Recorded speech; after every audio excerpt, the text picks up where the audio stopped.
What's up, guys? Welcome back to OverTakes. This is Misfit, and today we are going to be diving into the Overwatch League off-season for the 2022 OWL season. Okay, that was a lot. That was a lot of words there. Yeah, we're going to do a little bit of talking about the releases that have happened. This is the first part of what's going to happen in the roster madness thing. So we got a lot to talk about, a lot of guys getting released. But first, before we get into that, thank you very much for all of your support. All you guys out there who have been supporting me, thank you very, very much. Anybody that's new, that's just joining us, thank you very much. I do Overwatch League content 2 to 3 times a week, depending on what's going on, and it's going to amp up a little bit for now, and then, we have that lull a little bit somewhere around January, February. But we'll see where we're going with the amount of content depending on what happens. Big news, all that kind of stuff. We have the Overwatch 2 thing going on, and I'm trying to work on some other stuff that we can talk about in the offseason besides the roster madness. Okay, so we've gone through the grand finals. We're in that period of time where the roster construction begins, and it always begins with the releases and all that kind of stuff. So we're right there. It starts right at the end after the finals. Guys that have their contract that were through the 2021 season have ended, and here we are. We're going to talk about we're just going to run down the list really quick, and then I'm going to give a little thought on each team, and it's really hard to go by before we dive into what's going to happen with the rosters and all that, because this is an unprecedented thing. So Overwatch League is going into the 2022 season with a new game. So and it's more than I think we all on the whole can fathom as to what's going to happen. It's going to be totally different than what it was before. So all of this stuff that we talk about, the tank duos, the this, the that, all of the guys that are involved in the league that are at whatever level now, everybody's on an even playing field in that range, in the pro range. I'm not talking about all of us. The guys in the pro range, you don't know who's going to be good. You don't know who's going to be bad. You don't know who's going to come out of nowhere, because this is a totally different game at 5v5. It's bigger than the roll lock. It's bigger than hero pools. It's bigger than all of that stuff. So we really don't know a lot of the things that are going to happen. So let's talk about how what teams have done what they've done so far. And all of them have done something to a reasonable assumption. They've released people have retired, etc. So I'm going to run down the list. We're going to talk a little bit about it. It might go a little bit longer than normal, guys, because we got a lot to talk about with this stuff. And I wanted to wait a little bit before some of this stuff started dropping, because inevitably when you're doing content like this, there's going to be, okay, so we did all the content on X day, and then, oh shit, I didn't realize, Boston did this, and the fusion, and whatever happens. 4 teams do something in the middle of what you're talking about. I wanted to let the initial purge happen, and then talk about what's going to happen. All right, so we're going to go top to bottom, and if you guys are looking for a way to track this, there's a really great Reddit on the subreddit of competitive Overwatch. Just look up the 2021 off-season tracker. They even go as far as the person that's in charge of it. They have the Halo rumors that he tweets out, and then whether confirmed or not, and then it goes down team by team, who's still on the team, and all that stuff. It's really, really great. I'll have a link down below. All right, so let's start off. We're not going to go in timeline order or anything like that. Okay, Atlanta. The only thing that's happened so far with Atlanta is that Massa is a free agent, or is testing out the free agent market. I don't think he's eligible quite yet, but Massa's looking for another team. He's a great main support if anyone's looking for Western rosters and things like that. And a lot of teams, there's some teams that are switching, allegedly, to this. Massa is looking for another team, kind of. Boston. Okay, Boston was one of the teams that did a big purge. They got rid of Color Hex, IM37, Stan 1, and Myeongbong. And then Fusion's retired.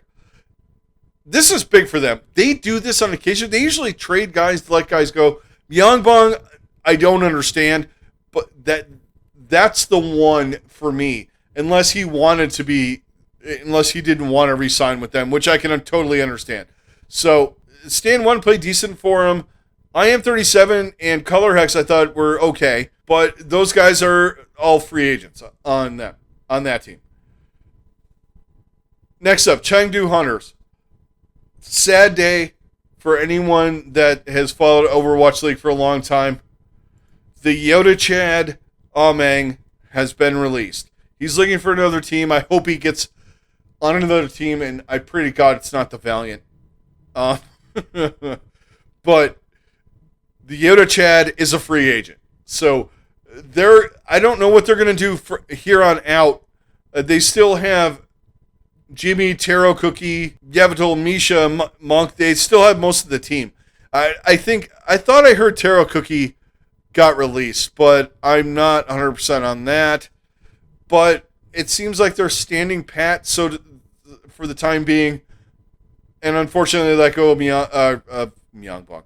They let go of Ameng, which is understandable with Gaga. He plays a good ball and all that stuff, and it was kind of something that we saw coming at the beginning of the year.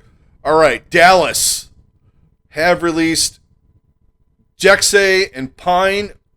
Understandable on both fronts. I love Jexay. He's one of the best personalities in the league, but stat-wise, he just didn't work out on the other heroes besides Lucio, and Repel retired. Repel got a little bit of time, but whatever. So they're going to be looking for a hit scan, potentially. Obviously, main support. We'll see what happens, further on down the line with that. That they have enough tank presence, and they have, it's hard to say what you're going to do on tank as well. Do you keep one? Do you keep two? Who knows? But they still have Sparkle, Doha, Fearless, Hanbin, and Fielder. They're all re-signed. All right, now to my team, my boys. Now, I had said with Florida, some stuff needs to be done. Okay, so rumor has it that they're going to go full Western or mixed or something along those lines, and they just decided to pull the plug on this team. I love this team. I loved all of these guys. But I'm going to say this, they did not perform up to a level. They were likable. The whole team was just a bunch of good dudes, and I feel really bad that they're not going to be on the team. It kind of sucks. It hurts me because I watched the first 2 years of the Mayhem where they struggled immensely, and you saw a little bit of promise with some of these guys, and then they signed Yaki, and they signed Gangnam Jin, and they had Gargoyle already. They signed Slime, and you're going, okay, and Oj, you're going, okay, this is it, and it just did not work. I understand to a point, but it's still disappointing as a fan. You just get, you get attached to guys whether they're great or not because you're rooting for them the whole time. And, I think most of these guys are going to find another team, maybe minus Oj. I think he might have worn out his welcome, so to speak.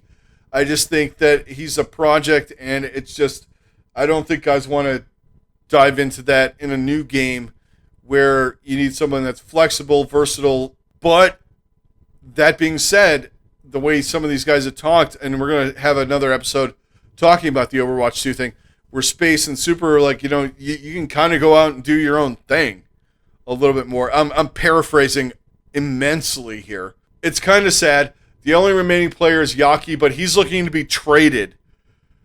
If they go mixed roster, I really hope they keep Yaki, but it doesn't feel that from the vibes I've been getting, they're looking to go all Western. I understand it to an extent, but, after suffering through the first 2 years, I don't want to go through it again, but I guess I'm going to. So they're on the ropes. Now, on to Guangzhou. Disappointing year. And they've let go of guys that you kind of expected that did not perform. Mike Haley, Jihoon, Kariv. I love Kariv. But he just wasn't the same this year. But Makeli, Jihoon, and Mondu are pretty much were expected. They didn't perform at all. Mondu, I thought he might have had a good play. It would have been a good place for a restart, but you know what? It didn't work out. All right, Hangzhou. Xiaomin Su, Coldus, IDK, and Mika. And then obviously MCD is gone as well. So they kept Architect, Shai, Gushui, Lige, and Bernard. They have 3 tanks and 2 DPS, no supports, but there are a lot of guys available, and who knows what's going to happen with some of the rumors of Jonak wanting to leave NYXL and stuff like that. But we'll see. Okay, on to Houston. I sound like Bill Belichick there. On to Houston. And we're going to go over, guys, just midpoint here. We're going to go over some of these teams and what we perceive that they need and what would make them better. Not knowing anything about what Overwatch 2 is going to be for these guys, but we're going to try and figure it out. At least to an extent, to some extent, with the rosters and whatnot, and bringing guys in and who we think is good right now. But anyway, on to Houston. So Houston have released, and this was shocking to me a little bit, the Jonggu thing. I thought he was really good on Rhine. He had some promise, and he looked good to me at points. But they released Jonggu and they released Juby, who's basically a Lucio one trick. I get that. I kind of understand. He wasn't bad, but you want a little bit more rounded main support. And Crimzo seems to be on the free agent market looking to move on, potentially. Okay, next up, we have London. Now, London released everybody except for Sparker and Shax. That means Blase, Hybrid, Malf, Hadi, Ripa, and Kellex. All gone. They said they were building slowly, and they started with their academy team, and they brought them up, and I think they wanted to see what they were going to do, and they kind of did okay. Blase was someone that was in the league before, but end of the day, they won one game against the team that tied for them at the 19th position in the league. So the only 2 guys that really were worth keeping were Sparker and Shax, in my opinion. So I understand where they're going with this, but it's another reset for London. This is after the first 2 years where they had their championship and they had the carryover. Since then, this is their second redo of the roster. Okay, Gladiators. One surprise here. They released Muse, who I thought played well for most of the season. I thought he was working really well at Space. I thought he worked really well with the team. But they're looking to move in a different direction. And I think this is Overwatch 2 related because Space seems to have a good grasp on what's happening. So I think, and he looked pretty good, even though it was a show match and there really wasn't much going on. He looked pretty good on Reinhardt. So I think he could be their main tank player, not main tank, because we have one tank now. Because he can play Diva, he can play all the other off tanks, and if he has a good Rhine, you're just looking at somebody to fill in if you need Ball or if potentially you need Winston. So that's understandable, I guess, to a point, but I thought he looked pretty good in Muse. But Muir, I understand he didn't get much playing time at a certain point, and they let him go. Now, the thing that happened today was Birdring retired. Now, this has gone on for the last 2 years where we've speculated that Birdring's retiring. He finally retired. he's an all-time great. And I didn't really say much about other guys that were retiring because, Birdring was season 1. Him and Prophet were the duo. They were part of, talking about Birdring minus Prophet, he was part of the Apex era of Overwatch League, or Overwatch. And, he's an OG, Hall of Fame type guy if you're going for that level. And he played really well the last 2 years on the Gladiators. I thought he was really good. And I'm sad to see him go. It's unfortunately watching some of these guys go is, you have emotional ties for watching the guys that start. So, it's watching guys that you grew with, watching the game leave. It's hard. And Birdring's one of those guys. And it saddens me that he's leaving. But, it's understandable. And also on the front of guys like Birdring, he's not doing it, but a few guys are doing their mandatory military service in Korea. So we're starting to see a lot of that creep up. So sad to see Birdring go. Valiant haven't said anything yet, but who knows what they're doing. So we'll skip over them. Obviously, they need a full roster reset, but it doesn't seem like they're willing. I guess they want to be the worst team. They want to be the Dragons record, but it's not going to be over 1 year. It's going to be over 3. So I guess they're playing for that. So good for them. And let's move on. NYXL blowing up again. The only two guys that they're allegedly keeping are Flora and Jonak, but Jonak's allegedly looking for a team. And God, there are so many teams that could take him. And even if you look at APAC alone, Guangzhou, Hangzhou, Seoul would be another landing spot I would see for him that would work out well. Imagine him and Prophet and Fitz and Gesture. That would be amazing. But, game, we don't know what the hell the game's going to be. So, but just going on past performance and stuff, the NYXL released Feather, Guangboon, Kalios, Yakpung, Bianca, and Friday. Understandable on all fronts, maybe minus Feather and Guangboon. I thought Guangboon was good long-range hit scan, but we didn't really see that much of that. So it's not that relevant. All right, the tank line was mediocre to bad. The Friday was not good at all. Apparently, Bianca and Friday retired. You have the potential Jonak situation where Flora could end up being the only guy on the team, but we don't know what's going to happen. There's a lot of guys available. They want to win, and I think they've been scrambling since season 1 to get this mix of players to work out, and it just hasn't happened. But let's move on to Paris. They have released Suna, Onigod, and Vestola. I don't know why they released Onigod. I thought Onigod was great, but they're keeping Naga, Don, Khan, and Dredro. So from a tank standpoint, I think maybe they think Don can cover enough. They can pick up somebody else to do the rest. Suna didn't really do that much, didn't play that much. Onigod is a surprising one to me here.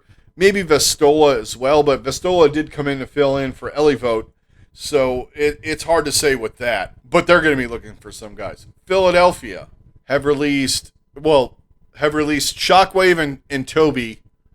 Mono retired to do his military service. He's one of the guys that's in the military service thing. And then Poco has pretty much, at least on social media, it seems like has said that he's looking for another team and he's going to go somewhere else. Obviously, without Vestola, you're thinking Paris because he's French, so that could be a good place for him. They've locked up Alarm, and Funny Astro is a free agent, and so is EQO. So we don't know what's going on with those two dudes. I really think that they should. They've done this before, where you're like, oh wow, all these guys are like available, and then come back, and it's pretty much the same roster. I mean, they've had the same roster consistently, minus a couple of guys here and there for almost the entirety of the season. Entirety of the league. They've lost the Sato was there most of the time, but they let him go. Fraggy, maybe. But, the core of EQO, Carpe, Poco, and then in the last couple of years, Alarm and Funny Astro. It's just kind of, and they have Alarm signed because why wouldn't you? Because that guy is cracked as fuck. So they're going to be looking for some players, obviously, but they have the full roster right now, in quotes, but hard to say. Don't really have someone that can play the main tank things. You have two off tanks with Hotpo and Poco. Sad to see Toby go. He is, an OG, much like Birdring. He's in that, from that Apex era, the original Boop God, the Lucio Master, all that stuff. He as a Vast put it, he absorbed everybody's powers anytime Soul brought somebody in. And it just generally beat them out no matter who it was. So, including Slime. I believe Slime was on that. I don't know. I'll have to look that up. But anyway, Shock have not released anybody, but Smurf and Twilight have on social media said that they're looking for offers or whatever. I see them not getting rid of anybody and just running it back with this team. Maybe you see somebody like Tayu or Ons retire again. Who knows? They're going to be fine. I think keeping Smurf and Super and Choi might be a little much. I think Smurf might be the one that finds another team. Obviously, Super is the face of the franchise. He's going to stay. You're not going to get rid of FD God or Violet or, Nero played well. They might keep, it might be Nero and Glister the coming up year, so, which is not terrible at all. So you have them. Soul have not announced anything.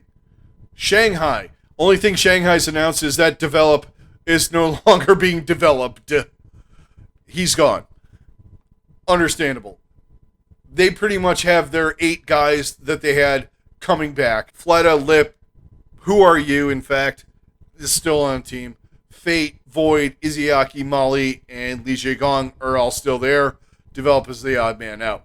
Toronto, blowing it up for the 400th time. Now, this is where I'm going to go a little bit onto a rant. They dropped everybody except for Hisu.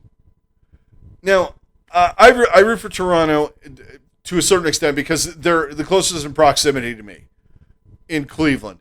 They're in Toronto. I had tickets to go to the Toronto homestand 2020, but, COVID and all that canceled. So, I root for this team. I'm not as vested in them as I am in the Mayhem, but I do like watching them, and I, like I said, proximity. But I'm going to say this. If you're a hardcore Toronto fan, it's time to reconsider what you're doing. Because, look, this is the 4th time in the 3-year existence of this team that they've gotten rid of everybody minus 1 or 2 guys. They've blown it up, in quotes, way too many times. They don't know what... I don't know what the management's doing there. This team was not terrible. They were a couple of pieces away from being not an above average team, to being a good team in that top 5. They were a middle of the pack, kind of mid-table gatekeeper team. They made it to the play-ins a couple of times. They played really well. Yeah, you could go on the strength of the schedule and all that stuff. But look, for the umpteenth time, they're blowing this thing up. Someone needs to get into, I don't know who, but general management and the ownership of this team needs to stop blowing this team up. I could go on with Florida, but at least they kept a team and pieces of a team for 3 years. This is like every year at the end of the year, and in season 1, season 2 of the Overwatch League, they dropped their whole Korean roster, signed a bunch of guys that were in contenders. Gods, if you remember that, Gods and those guys, and Logix, who has been released from this team, which is understandable. He didn't really play that much. This is the 4th reset for this team. At some point, someone in this organization has got to. They brought in good coaches too. I don't understand what's going on. They kept Hisu, which is understandable. As far as we know, they've kept Hisu. He could be being traded like Yaki is allegedly going to be traded and all that stuff. So they're resetting again. As a fan, I don't know how much more of that I could take. It's just you're constantly turning over the roster, whether you're playing good or bad or average or whatever. You're just constantly churning this roster out. There's no reason to be vested as a fan in this team. You could say what you want with, they're one of the most boring teams in the Overwatch, but they let go of Aspire, who has a lot of promise. I thought Michelle and Sato played decent enough. Nace didn't have the best year, but, I thought you could have worked around those three guys and built something around that and kept going. But they just decided to blow the whole thing up again. And Hisu, of course, I did not mention Hisu in that, but it's just ridiculous to see them go through this again and do this again. At what point do players say, fuck that, I'm not going there, because they're just going to cut me at the end of the year anyway, whether we do good, bad, or otherwise? It's a poor look for a franchise, to me. Okay, so I've said my piece on Toronto. Vancouver's done nothing yet. We're expecting to hear what's going on with them. Don't know if they're keeping everybody, letting anybody go. I haven't seen any rumors on that front. Washington, they released Tuba, and Closer retired to do his military thing. Okay, Tuba, I understand. They have some stuff to work with on this team and stuff to work on. There's a lot of things they can do, but it's hard to say. Like I keep saying, Overwatch 2, different animal. But you're going to need a different support setup, I think. I will say Bebe performed way above my expectations this year. And, he deserves a shot. He deserves a second shot in this team, to stay on this team. He showed that he's a decent player, and he can play really well. So, all right, keep him. You need new main support. But there's guys out there. Obviously, guys have been released all over the place. You could even bring in Toby, for crying out loud. Jerry, I understand keeping to an extent, but is he really worth it? Is he worth the roster spot? We'll see in the future if he's staying, or they're going to trade him to somebody, or they're going to release him later on. Who knows? Maybe they find out that they can sign a different DPS to go along with Decay and Assassin. Who knows? All right, that pretty much wraps up the roster thing. But I just wanted to throw that out there, give you a little bit of my 2 cents on each team. And we're going to dive more into this as we go along, because I want to see who these teams sign. We don't know too much about Overwatch League 2. Watching the roster construction and seeing what happens is going to give you a little bit of an idea of how these teams can play. So I'm really excited about that. And we're going to be talking about the Overwatch 2 thing and some things that have been said since.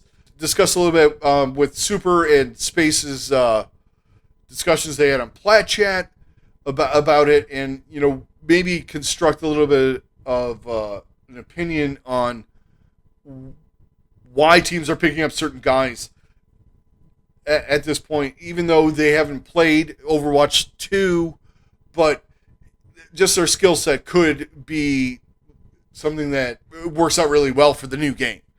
But yeah, we're going to do that coming up. I just wanted to go over the roster cuts before we get into the roster additions and all that.